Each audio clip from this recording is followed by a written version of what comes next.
What's up, everybody? This is Ron K. Armstrong, filmmaker extraordinaire, here with another video for you. And I mentioned in my previous video when I did the Alita review that I've been away doing a lot of pitches to producers and studio execs. So I have been very, very busy. But I've got some good takeaways, and I want to share that with you in hopes that you'll get some key learnings and know how to better pitch your projects. So one of the things that you always need to make sure of, and this should be obvious, that you prepare and rehearse your pitch, preferably in front of a mirror, because if you can commit it to memory, that's better, because the one thing you want to focus on during a pitch is not trying to remember your pitch or your story or what your movie is like or similar to that's out there that's a box office hit, and you always want to compare your idea with a hit film. And in fact, it was funny because one producer challenged me when I was pitching my project, and he says, "Well, documentaries don't make money. Can you name for me one or mockumentary or fake documentary, because mine is a fake documentary, that made money?" I said, "The Blair Witch Project." And it kind of stumped him because I was right. I did my homework. But anyway, point being is you want to prepare, and you also want to pitch your project with enthusiasm. So because there's a principle called state, and state is transferable. If you're excited and the other person becomes excited while you're doing your pitch. And don't necessarily go off their reactions, because a lot of people will gauge another person's reaction or a producer's reaction, and that will determine how excited they are. Don't do that. Just be excited for your project, because sometimes they can be very stoic when they're listening to you. They're just like, And for some people, that can throw you off. So just keep going with the passion, the enthusiasm, and it will eventually affect them. One of the things that happened, which I think is a really big key learning that I wanted to share with you, is that a producer stopped me right away. And what he basically said was, "I'm not interested in your project. What else have you got?" And I was like, whoa. So I started pitching another project that I had completed as a short film, and I had the feature screenplay already written. And it took me a while to remember it because I hadn't prepared the pitch. And the short film, though it's an award-winning short film, is I think it's about 8 years old now. So it was hard for me to recall the characters, scenarios, and everything like that. But I was able to do it effectively. And it was a good learning experience. And it turns out he was very interested in it. I was really shocked, too. So you always want to have a second idea as a backup, in case they're not interested in your first idea, because I used to hear a lot about this through friends and colleagues who would do pitches, and it never happened to me. They would always say, "Oh, you didn't like my idea," and he asked me, "What else did I have?" So this is the first time it actually happened to me, and the first time I actually had something to pitch. So you want to do that. So I talked to another friend in the industry, and he was like, "Yeah, what you should do is try to set up meetings and use both ideas, both stories, different, because I have the one comedy, which is a mockumentary, and the other is a sci-fi film. And I never thought about pitching the sci-fi film because, I wasn't sure the market was right for it. And it turns out it is, because it's a sci-fi film starring all women. And with the Me Too movement, it's actually kind of good timing. So my friend who actually sold one of his screenplays said, "You should now start pitching both projects," because I was exclusively just focused on one project. So he's right. So I'm now going to go and write the pitch for the sci-fi project, commit that to memory, and start rehearsing that and pitching that to producers. And I try to set up meetings every week where I'm doing pitches, because my production company, which I'm no longer really running it, we were producing a film every year. And I decided for 2019 that this year will be just focused on pitching and selling screenplays and getting deals, because it's so expensive to produce a film every year. And for me, to be honest with you, it's exhausting. My last film we shot, I was really tired after that. I mean, it did really well and we put it out there, but it's like fighting a war, man. You have to get the crew together, cast the actors, deal with the unions. So I'm like, okay, you know what? Instead of doing all this work, I want to sell the idea to the studio, have the studio bankroll it.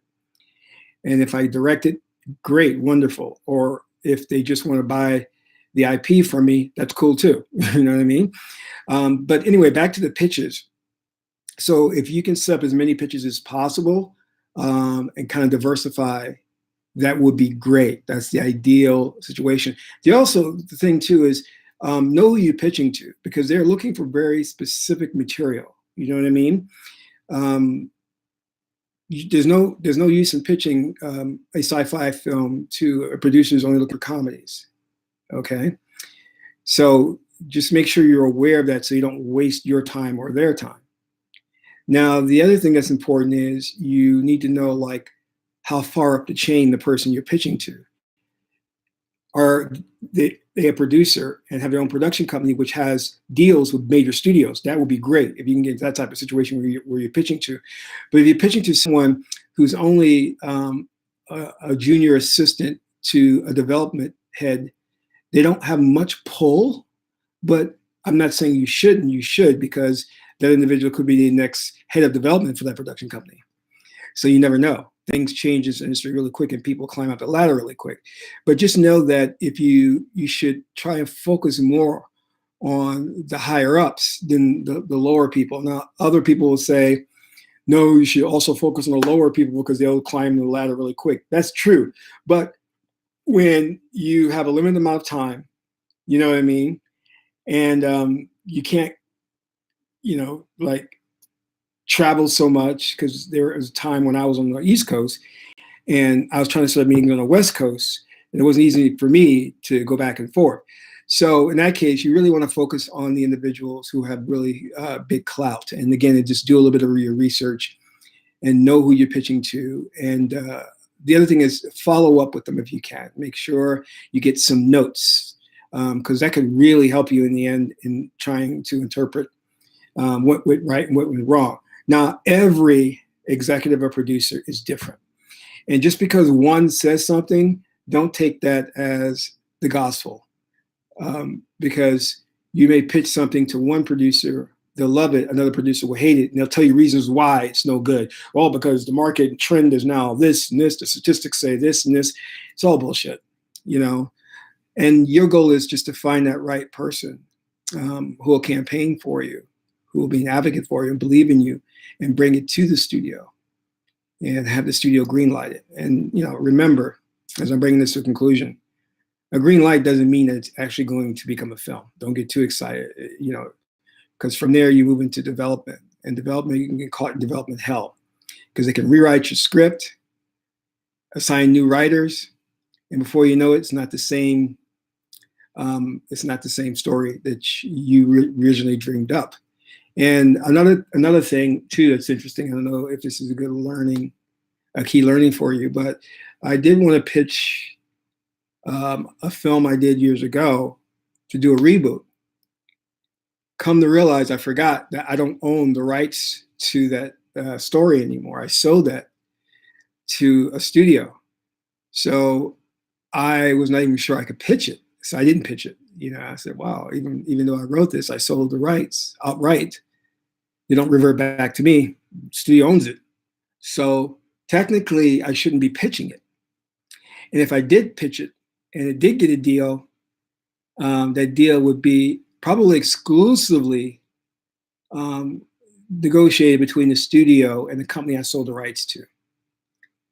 And and also you need to examine your contract to see, like what are you getting, like royalties or anything. And most times, I really will advise not to sell the rights outright.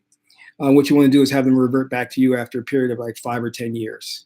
That would be ideal. That way you can shop the story around, because now we're living in a time of reboots. So what is old is new, And since that project that I did has somewhat name recognition, doing a reboot, that would actually be a good thing. And I'm going to be talking with the company, the studio that sold the rights to get their permission to move forward with shopping it around. So that's some key learnings and some advice. Hope that's helped you. And I'm hoping to get back on making regular videos on this channel now that I'm getting back into the process of the pitching And I may be producing a film this year. I know I said I wouldn't, but we'll see how things work out. Anyway, this is Ron K. Armstrong, filmmaker extraordinaire. Until my next video, that's all for now.